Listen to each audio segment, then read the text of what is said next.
for such a ridiculous outrage on the Constitution. There was a time when people went to jail to get freedom for themselves. I think we have reached a stage when people must be willing to go to jail to preserve their basic human freedoms. It is easier to throw off a foreign tyranny than the tyranny of your own elected representatives. Make no mistake. And to my mind, a law does not cease to be tyrannical because it is passed by the elected representatives of the people. In fact, you have sometimes a great emperor who, as a benevolent despot, may give a better administration than elected representatives. It all depends on the caliber, the vision, the degree of integrity of the people you return to office. So in a democracy, the price which you pay for being a citizen of a democracy is eternal vigilance. If you are not prepared to have eternal vigilance, you are unfit to be the citizen of a free democracy. Because freedom is not something you can inherit in the bloodstream. It's not that your father enjoyed it, therefore my young friends here in the galleries would be able to enjoy it. No, you don't inherit in the bloodstream. You have to fight for it, cherish it, preserve it all the time. Otherwise it just vanishes. It has already vanished this year 1971 in the form of the 24th Amendment. But look at the extreme arrogance, and I use my word advisedly, arrogance of the people who have passed this 24th Amendment. They go on to say, once the President of India is presented with a bill abridging any of the fundamental rights, he shall have no right to say, I shall not assent to the bill. In other words, if the President of India is shown a Sugar Control Act, he can say, no, I'm sorry, I think it is ridiculous, I won't give my assent. But if he is presented with a bill which says the whole chapter on fundamental rights shall be abrogated, he must give his consent. Now, the law under our constitution is this, under Article 211, that if the President refuses to give his assent, his only alternative is to present it again to Parliament for reconsideration. And if after reconsideration Parliament comes to the same conclusion, namely that the bill should be passed, then the President is bound to give his assent. But our politicians in their arrogance don't want the President even to ask them to reconsider a question dealing with fundamental rights. The poor President of India, all that he can do is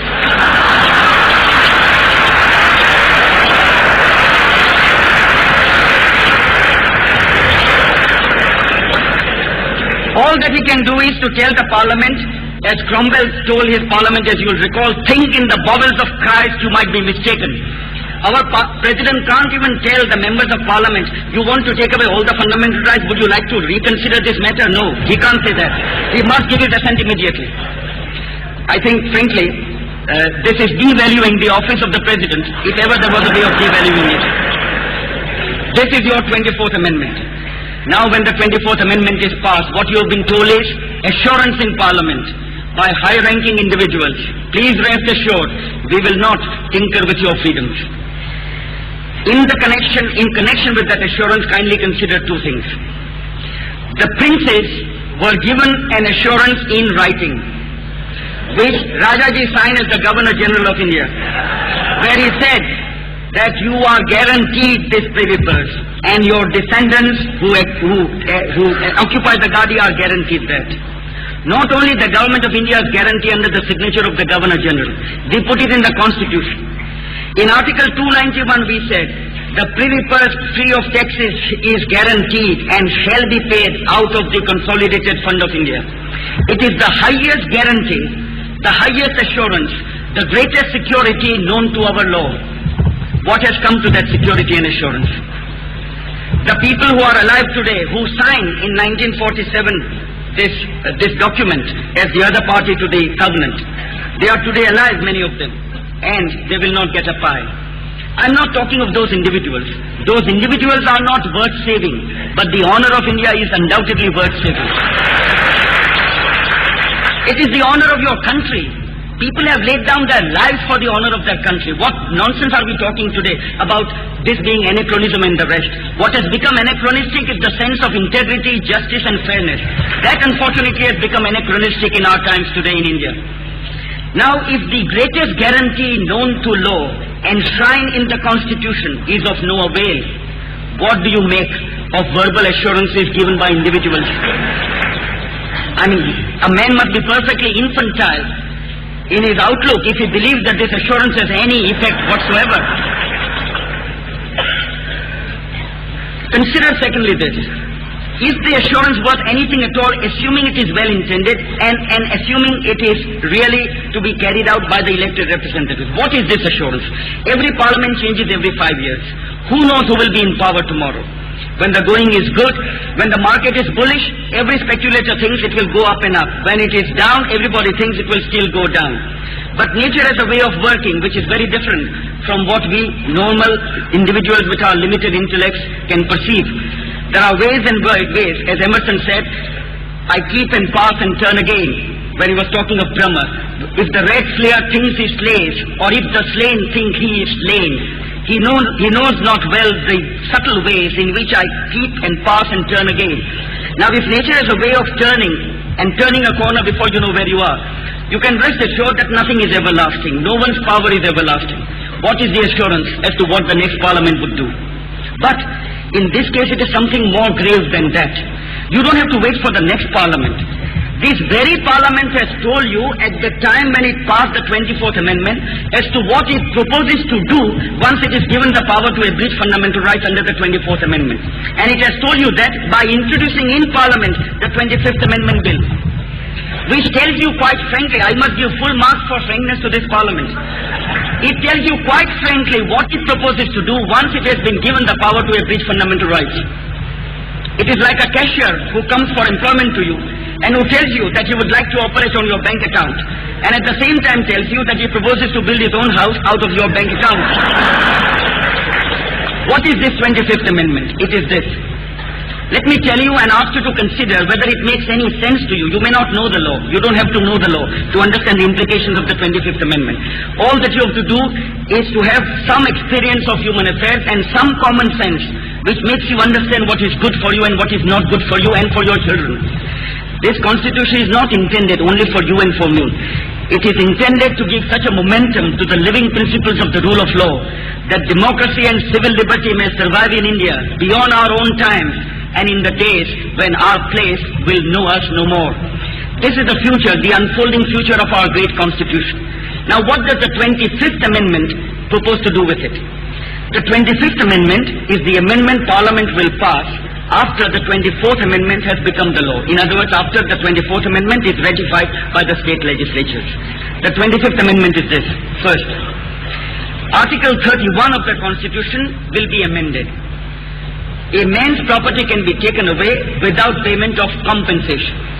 He has only to be paid an amount. Now, do you realize the legal implications of this? I'll tell you about the case later after I have completed what they want to do. First, your property can be taken away without payment of compensation. And property doesn't mean zamindaris, doesn't mean palaces. Your little shop, your little dispensary, your father's little workhouse. He may be repairing tires or he may be an artisan. Your own little home, your own 1 acre of land. Anything can be taken away without payment of compensation. All that has to be paid to you is an amount. Now amount, as any dictionary will tell you, means a sum of money.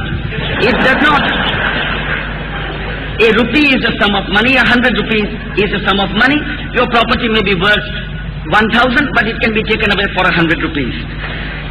Now the second thing is, and this again shows how completely ignorant, if you'll pardon my saying so, our lawmakers are of what they are legislating about. The second provision is even more ridiculous. It says this, that before, if your property is acquired, the fundamental right under Article 19(1)(f) will not apply. Now what is the effect of this fundamental right under 19(1)(f) as regards property? The right is this. Suppose your property is acquired under Article 31 under today's constitution. Under Article 31 you have to be given compensation. And according to the Supreme Court's judgment in the bank nationalization case, the concurrent article which applies is Article 19(1)(f), under which there can be only reasonable restrictions on your right to hold property, and therefore, before your property is acquired, you have a right to be heard. Because if you are not heard, it is not a reasonable restriction on your right to hold property. So suppose you are a doctor and your dispensary is sought to be acquired by the government to start a ration shop. You are entitled to say, look, Mr. Minister, why do you want to take this away? I am treating so many poor people, I am doing more public good than your ration shop ever will. And would you let me continue my practice? You have a right to be heard. Mostly you may be heard, you may be raising your voice in vain, but never mind. You have a right to be heard, and you have the satisfaction at least that you have had your say, you have expressed your point of view, and if still somebody wants to do you injustice, well, it is compounding the injustice. But after the amendment of the Constitution, proposed under the 25th Amendment, 19(1)(f) will not apply to any cases of acquisition and raising of property by the government. So if you cannot leave the one right be heard. This is of democracy. And this is the reforms you will to the title. At the beginning of here will so many representatives for all of whom you are paying a daily allowance, housing and the rest, in order that your basic rights may be taken away. Frankly, I feel so strongly about it. And what distresses me no end is that why is the elite of this country putting up with this kind of outrage on our basic democracy? Why should a man not be heard before his property is taken away? What is wrong with it? What is the social purpose served by not even hearing him? If you look at some of the cases which come to the High Courts and the Supreme Court, you would be amazed how the power of acquisition can be abused. One case which we argued before Mr. Justice Subbarao in 1964 came from Madras, where the government wanted to acquire a plot of land. And the very curious thing was that out of this whole area, certain plots belonging to certain individuals were not acquired, and the rest were all acquired. The Supreme Court struck it down on the ground that this is no real power of acquisition. It has been done in a manner not warranted by the Constitution. These are the type of cases, and this is the mischief which the Constitution sought to prevent. But hereafter, no compensation and no right to be heard. But there is another provision which is even more vicious, and that is in the same 25th Amendment, which I wish was more widely known and widely debated. And that is the Article 31C of the Constitution, which they want to introduce for the first time. This article wants to say this, and mind you, it will become the law unless people are vigilant and are prepared to sacrifice even their personal liberty for the sake of upholding their Constitution. This new provision is this. Article 31C. Let me put it to you in simple language so that everybody can understand who may not be familiar with the technicalities of the Constitution. If any act of Parliament or any act of the state legislature starts with the words that this act is intended to give effect to the directive principle of the state policy under Article 39, that there should be no concentration of economic power. If these are the opening words of the act, whether passed by Parliament or the state legislature, then no fundamental right will apply. And this to my mind is the utmost in utter contempt for the Constitution. There is no other word for it. It is the ultimate in contempt for the Constitution. What does it mean? Without abridging any of the fundamental rights, without even letting the people know that fundamental rights are gone, any law has only to be passed with these opening words, that this law is intended to give effect to the directive principle of the state policy regarding concentration of economic power. And what is the consequence? No fundamental right shall apply. So suppose you are living in a house, your own house, which your father built with his life savings, and the government wants to take it away. And next to you is a politician who, out of means not known, not disclosed, and not ascertainable, and not identifiable by any process of reasoning or known sources, has a very fine house which is 10 times more palatial than yours. And if your house is taken away and his house is really more suitable for the purposes which the government wants your house for, your right to equality before the law doesn't apply. So you can't say, look at my neighbor's house, kindly take that, it is much more convenient. Nor can you say, why are you taking mine, what have I done, etc. No, none of the fundamental rights apply at all. Therefore, any law can be passed by Parliament or by the state legislature and no fundamental right, neither to equality before the law, nothing at all. And it has only to start with the words that this is meant to give effect to the directive principle of the state policy. Now the question arises, suppose a man were to go to a court of law and say, this particular law is not intended to give effect to the directive principle of the state policy. In fact, if it is implemented, it can never promote the state policy. Well, that is taken care of by the 25th Amendment. 25th Amendment says nobody shall raise any such question in a court of law. In other words, you cannot go to a court of law and even argue that the law which is intended or purports to give effect to the, not is intended, people know what the real intentions are, but what purports to give effect to the directive principle of the state policy can never give effect to the directive principle. In fact, you may be able to prove logically and objectively that it would defeat the directive principle of the state policy, but you can't raise any such point. No court shall go into the question as to whether the law which purports to give effect to the directive principle of the state policy will in fact give effect to it or not. It's not justiciable. Well, ladies and gentlemen, if you live in a democracy where such a ridiculous proposition can be introduced in Parliament amidst exclamations, and people can take it lying down without a debate in the newspapers, without people even raising their voice in protest, frankly, your basic freedoms are not worth saving. It means this, that hereafter no one is safe once this 25th Amendment is passed.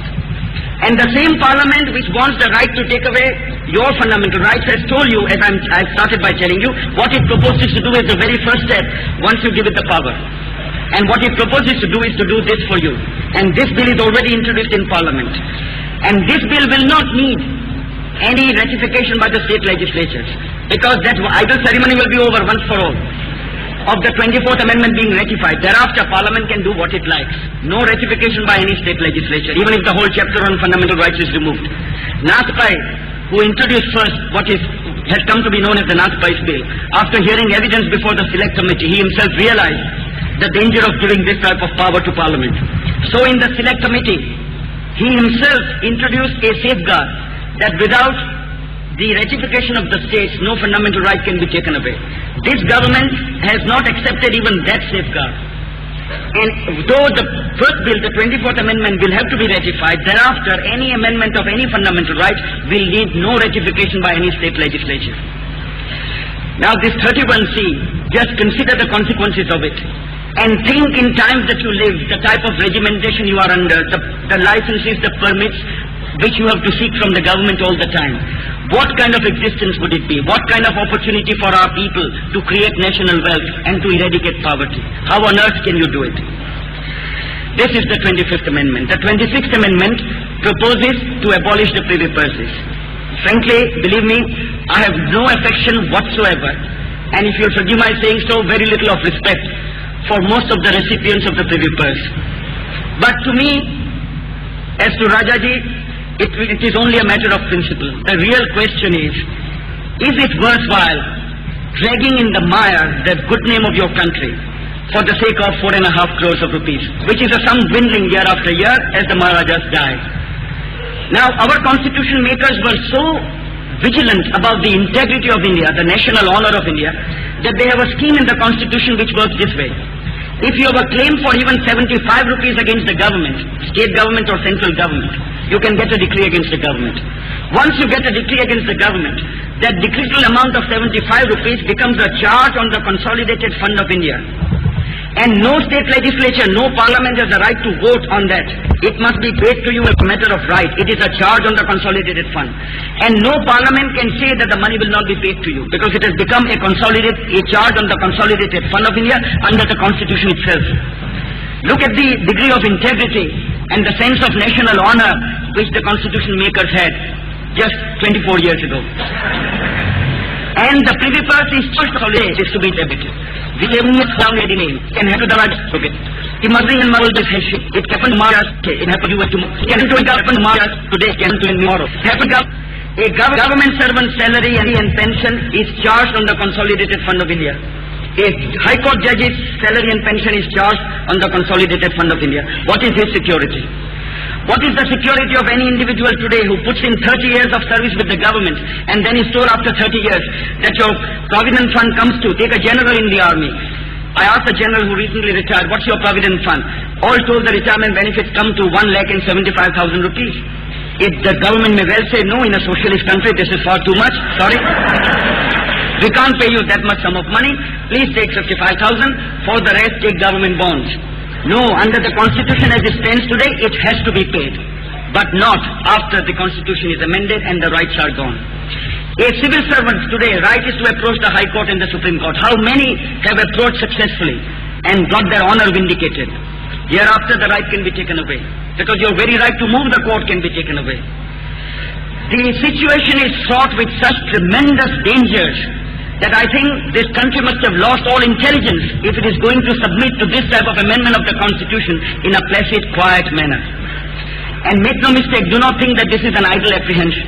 Let me end with the words of Justice Hammond, a judge of the House of Lords in England, who recently delivered the Haldane Memorial Lecture before the London University as late as recently as the 4th December 1917, that's last year. He said in England, with his 800 years of Parliament and before the Parliament the weekend, which corresponded in the Anglo-Saxon days to the present Parliament, he said, I strongly advocate that in England we must have a Bill of Rights. Now, Bill of Rights means, as I've already told you, fundamental rights. And he gave his reasons. He says the way governments of the world, all over the world, are now going in a certain direction, there is more and more regimentation.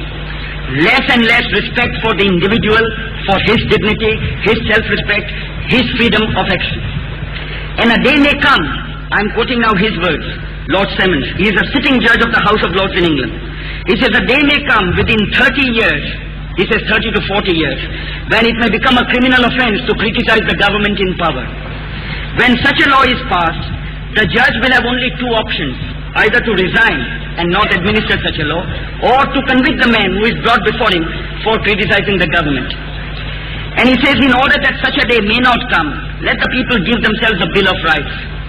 Now, if in a democracy like Britain, where freedom is bred in the bones of the people, where love of liberty is the cherished possession of every individual, if there a sitting judge of the highest judiciary thinks that fundamental rights are needed, what do you say to a democracy like ours, which has known democracy for exactly 24 years in its 5,000 years of history, 24 years, and which has got 65% illiterate? Do you think we don't need these fundamental rights? You have them already, and you have decided through your elected representatives that they can be taken away at the free will of the executive, virtually the executive for the time being in power. It is a sad year in India's history, 1971. There is still hope. The 25th Amendment is not yet passed. If we can arouse the national conscience, if we can charge the national conscience with some respect for the great minds which gave us this Constitution, and some gratitude for what the freedom fighters did for us. They went to jail, they languished in jail, they spent some of their best years in jail. For what? In order that one tyranny may be substituted by another. Well, frankly, I say this thing strongly because I feel very strongly. And I think unless the people of this nation are vigilant, there will be no hope left for the survival of freedom in a few years' time. I say trust nobody. I don't say merely don't trust the existing. If I were a member of Parliament, don't trust me with the right to deal with your fundamental rights. I am unfit for that job, I know it. I must not be given full power to deal with your fundamental rights, and no other citizen of this country should be given that power. Let the Constitution remain sovereign, and let the people retain their sovereignty by keeping these rights unto themselves. If that happens, then alone you will find freedom will survive. And finally, may I say this, when I entered the hall, one citizen was kind enough to give me this note. He says, how do you think, without amending the chapter on fundamental rights, can the directive principles be ever implemented? My answer is, the directive principles have a better chance of being implemented with the fundamental rights than without them. It only shows the power of words. Advertise a certain tonic widely, like Tono Bange in H.G. Wells's novel of that name, Tono Bange, which was really slightly injurious to health. And by selling this tonic, the manufacturer made a vast fortune. You can easily, merely by putting a certain point of view to the people time and again and repeatedly, condition the human mind to think that yes, a certain thing is needed. Our Indian mind is today conditioned to think that unless the fundamental rights are amended, directive principles cannot be implemented. I ask one simple question. Which scheme of economic reform which is wisely conceived and honestly implemented has ever been defeated by our fundamental rights? Point out to me one scheme of any state, any center, any state government or any central government. Not one. You will not find one scheme being defeated by the fundamental rights. Not one. The fundamental rights are there as the iron framework within which your salvation can be reached and you can work out your great destiny. And finally, may I say this, that our Constitution as it stands today without the amendment will ensure that this great nation can have stability without stagnation, and change without the destruction of human values. Thank you.